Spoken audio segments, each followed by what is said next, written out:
There's a new law in Georgia, the Wrongful Conviction and Incarceration Compensation Act, codified as OCGA 17-11-6. Finally, Georgia is now compensating those who are wrongfully convicted at trial.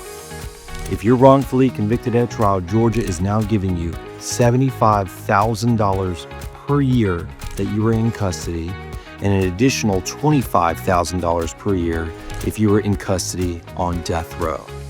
In order to apply for this statute, you have to have the following.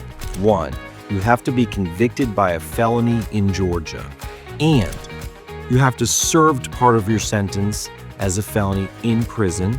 The conviction must be reversed or vacated by the Court of Appeals or Supreme Court, and the charges were dismissed after the conviction. You have to have served all or part of the sentence for such felony, and one of the following. First, the claimant's conviction was reversed or vacated, and the charges were then dismissed after that conviction was reversed or vacated. Number 2, the claimant's conviction was reversed or vacated, and the claimant was then acquitted, meaning he went back to trial and was found not guilty. Or the conviction was reversed or vacated, and the claimant entered an offered plea or a plea of no contest when the claimant would otherwise have been entitled to a new trial.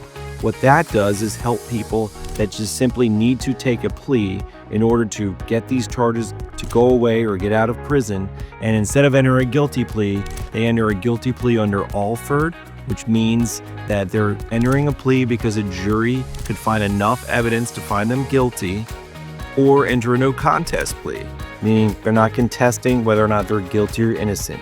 They're just essentially saying, I don't want to contest it, enter my plea.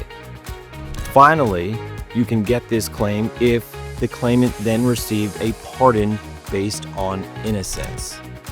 Georgia is now entering the new modern light of fighting back those who are wrongfully convicted and giving them money. This is a very strict law. You have to follow all the rules that are going to be set out in the statute. If you need help, let me know.